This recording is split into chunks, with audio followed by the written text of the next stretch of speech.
Hey guys, Scott here. It's the Diary, and today I'm thinking about Alexander the Great. I've been doing a deep dive. Did you guys know? All right, it's a weird thing for the Diary, but once in a while I do this thing. I'll do like a deep history dive during the week, and it's not for shows. I don't talk about it publicly, but I just like to do it to be, I don't know, informed. Sometimes it comes from like, oh, I heard a dude is in the mall and he said, hey, you look like, you know, Pharaoh Monkey Tep or whatever. And I'll go, wait, what's that about? And I'll make a note and then later I'll check it out, right? And anyway, so that's the thing that I do. And I like it. I like to do it. I like history. In high school, my big subjects were science, history, and art. The order, as far as scores went, were usually art, science, history. But still, history was one of my favorite subjects. I loved it. I always enjoyed those classes and got along with those teachers really well and loved the subject matter. And I'm fascinated by ancient history. And I don't know, it's just a cool thing to fiddle around with. So anyway, I was reading about Alexander the Great, or Alexander the Third of Macedon, or Macedon.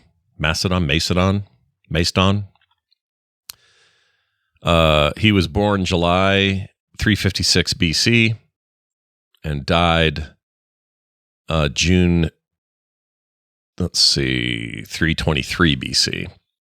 That means he was 32 years old when he died, which is a very, very short life by today's standards. Back then, I guess it was average-ish, right? I don't know what the average lifespan was in the year 356 BC. Anyway, Alexander the Great was what he was called, even though he was Alexander the Third. No one ever talks about him that way, so that was a little thing I learned. But anyway, I learned a bunch of stuff. So he was 20 years old when he took over from his dad. His dad was Philip II, and he took over the throne in 336 BC at the age of 20. And his whole thing was mostly military campaign stuff, right? Building up an army, taking over land, in particular like Southeast Asia, Central Asia, Western Asia. Well, Asia, let's just say that. Big hunk of Egypt, that sort of thing. So by the age of 30, like 2 years shy of his death, he had already amassed like the largest empire in history. And one of the largest armies in history as well, or largest military forces in history. And by the time he's 30, we're talking like Greece stretching all the way to like India, Northwest and India. And during this entire time, completely 100% undefeated in battle. So he never had a loss in his life. And you got to say, well, how's this guy? What made him different, right? What made him like so formidable? And there's probably a bunch of stuff we don't know because history is sometimes apocryphal, especially this ancient stuff. We don't have like tons of records, but what we do have says indicates a few things. So, for example, found out the dude was tutored, like his personal teacher was Aristotle until like 16 or 17 or something like that. And like right up until the time of his assumption of being king. His assumption? That's not right. What do you call that? Ascension? Whatever. He was already in charge of some other stuff. So he did some stuff. I forgot where it was. Forgot the name of the places. Thebes was one of them. Which is interesting. But anyway, he was tutored by Aristotle. That Aristotle. Big brain Greek philosopher Aristotle, right? I mean, that dude covered everything from science to philosophy, linguistics, psychology, politics, arts, whatever. You know him. You've heard of him. I mean, that's a big deal. That's like my basketball coach on the weekends was Michael Jordan. Or my, I don't know, my film class was Martin Scorsese. Like, it's the biggest possible deal. So you could say, well, maybe that's why Alexander is so quote unquote great, is because he had this like, insane education that nobody else would have. So anyway, they were always going up against the Persians. And they did these series of campaigns that lasted like 10 years against the Persian Empire. Now, that's basically the entirety of your adult life. You're 20 when you take the reins. Well, I guess he didn't take the reins as king though for another 2 years. So he had already started. That's the point. His military career started. So between the age of 16, 17 or so and 20, he's doing all this business. And some of that stuff overlapped. Right? And they basically took down the Persian Empire. I don't know. I didn't get into it. I don't know where the Spartan business comes in. I don't know where that happens. I didn't get to that. We all think we know what we're talking about with that because we've all seen 900 times or 300. Sorry. It wasn't called 900. It was called 300. Anyway, so here we go, man. This dude is, raised by one of the great philosophers and teachers and minds of all time, right? In the history of man. And by the way, it was only 3 years. He'd only worked with Aristotle from like 13 to 16. So that's pretty crazy. Then he takes over for his big stupid dad, Philip II. And that's probably pretty intense. I mean, I'm trying to imagine, what were you doing when you were 20? Were you just, how cool were you? Did you have a giant promotion to be in charge of a big, huge empire? Was that you? Well, it wasn't me. I can tell you that. Anyway, there's a whole story with his dad and Cleopatra, Eurydice. This is not the Cleopatra. Or no, this is that Cleopatra. Well, anyway, there's the whole Cleopatra thing. Philip fell in love and married her. And there's a whole thing with that. Like, there's a ton to say about his dad that I haven't gone down that rabbit hole. I may perhaps at one point, but this was all about, him.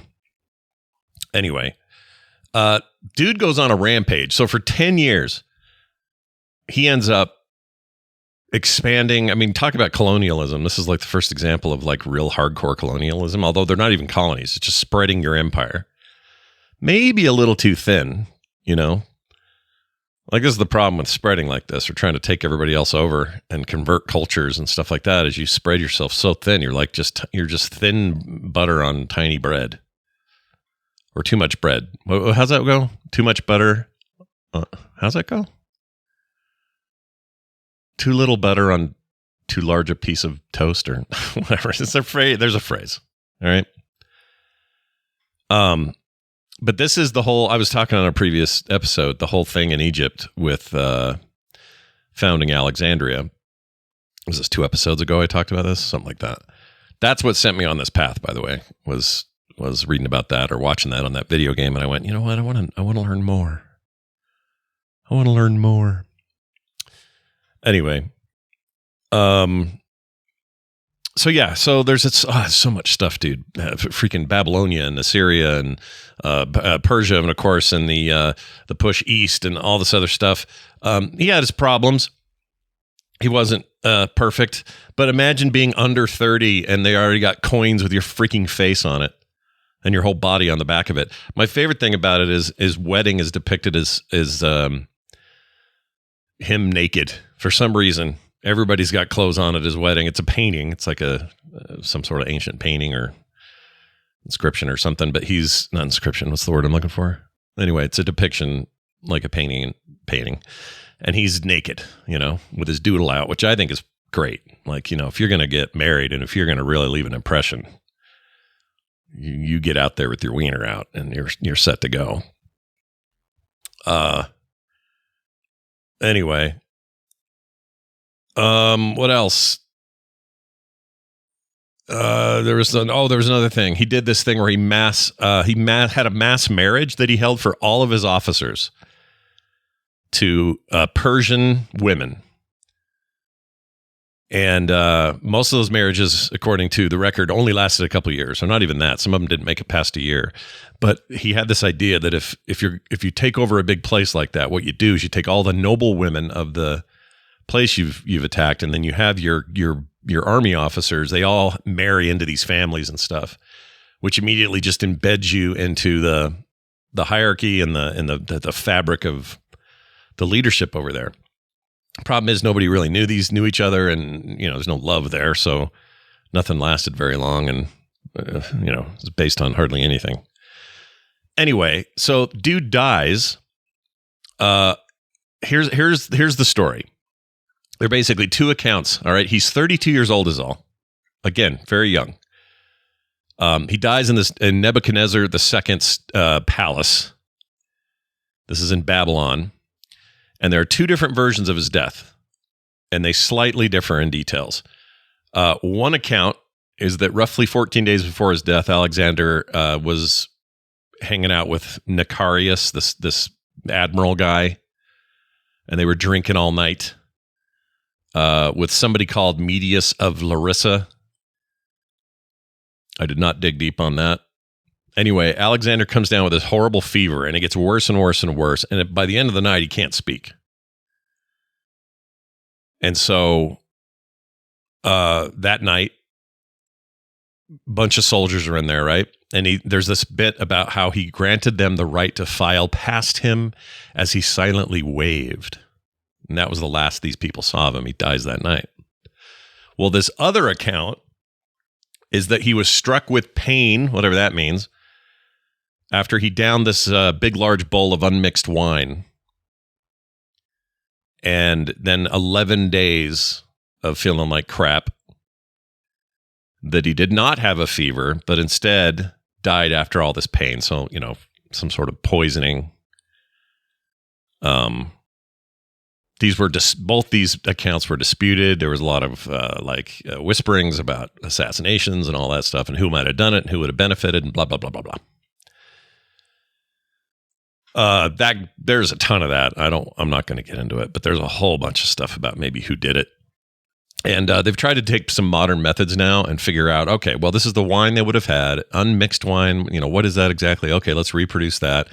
What would that be? What situation would arise if it was naturally just like gone south, or more than just like wine? What's the word I'm looking for when you ferment, not regular fermentation, but just actually some natural form of, foodborne illness or whatever. Would that have been it? Versus like being poisoned? Because one of the things was his son did it. One of the theories anyway. Which son was it? I wrote it down. Lollas, Lollas.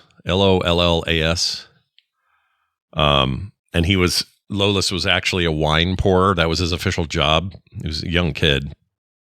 Anyway, but then there's been speculation that the poisons that would have to take him out in the way described didn't exist then, or, there's all this stuff. So even like modern recreations of let's figure out how he did it, it's still unsure.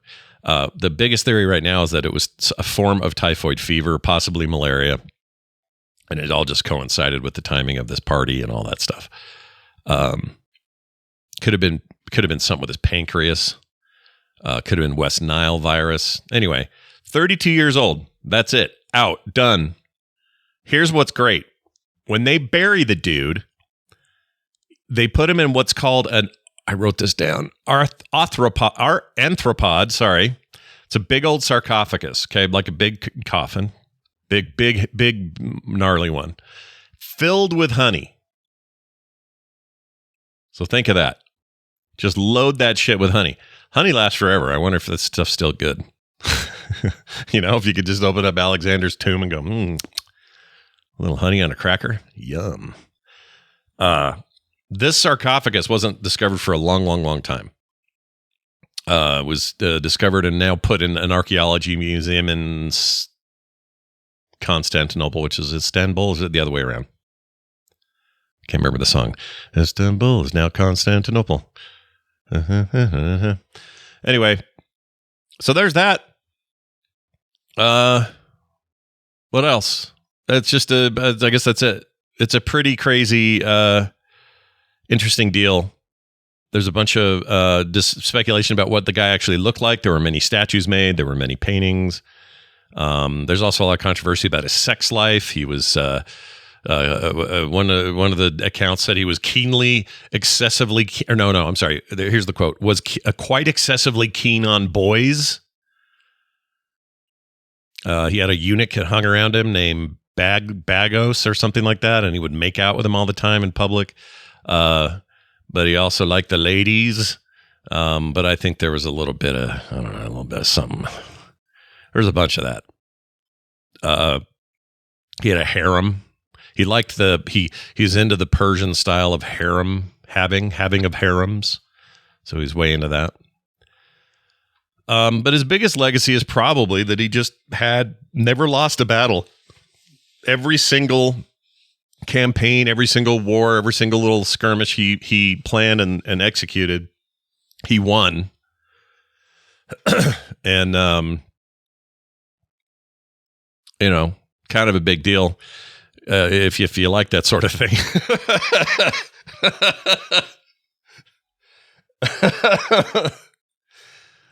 Anyway,